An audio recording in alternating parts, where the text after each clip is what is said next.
नमस्कार मित्रों। हर मनुष्य ही क्या, हर प्राणी प्रसन्न, सुखी रहना और शांति चाहता है।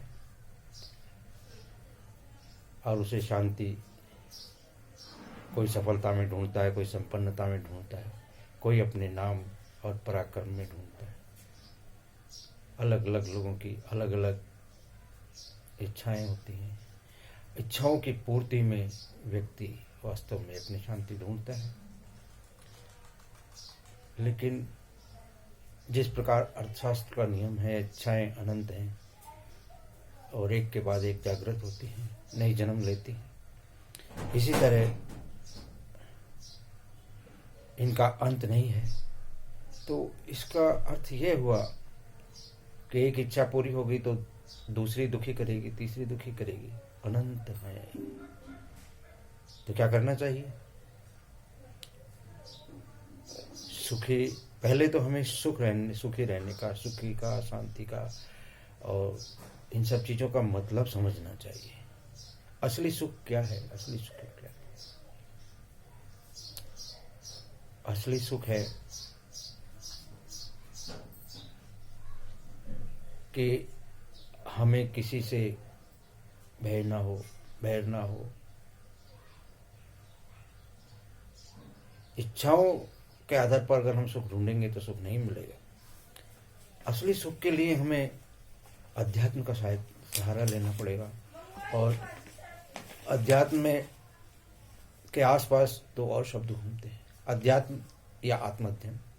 इसके लिए हमें आत्मअध्ययन करना पड़ेगा, अध्यात्म करना पड़ेगा, या कुछ लोग इसे स्वाध्याय का भी नाम देते हैं।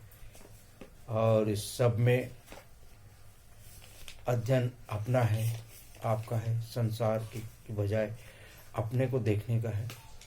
जब तक हम आत्ममंथन नहीं करेंगे तब तक हम इसके अर्थों को नहीं समझ पाएंगे। तो सुखी रहने के लिए अब मोटी मोटी एक चीज़ ये समझें कि हमारे शरीर से हम सारे जीवन काम लेते हैं, हमारा जीवन चलता है, लेकिन इस शरीर को भी चलाने वाला हमारा मन है। सबसे पहले हमें अपने मन को समझना होगा, तभी हम वास्तविक शांति को और सुख को और बाकी चीज़ों को समझ सकेंगे। और इन चीज़ों को समझने के बाद जो हमारी दिनचर्या होती है, जो हमारे प्रयास होते हैं, उसी के आधार पर हमारी समृद्धि, हमारी प्रशस्ति और हमारा नाम होता है। तो सबसे पहले हमें समझना होगा हमारे मन को। और इस मन के साथ हमने अब तक का जीवन बिताया और यही सुनने में आया कि मन चंचल है, बड़ा चपल है, वश में नहीं होता। लेकिन मैं मित्रों आपको विश्वास दिलाता हूँ, अगर आपने इस मन को समझा, अपने ही मन को पहले तो रूबरू होइए अपने ही मन से और उससे जानकारी कीजिए, उससे दोस्ती कीजिए, उसको समझिए। और मैं वादा करता हूँ, और वादा ही नहीं दावा करता हूँ कि आप मन को समझ गए तो मन को नियंत्रित भी कर सकते हैं। इससे आगे की चर्चा मैं अगले वीडियो में करूँगा कि मन क्या है और मन को कैसे समझना चाहिए, कैसे मन से दोस्ती की जा सकती है, कैसे उसे नियंत्रित किया जाता है। तो नमस्कार दोस्तों, शेष अगले वीडियो में।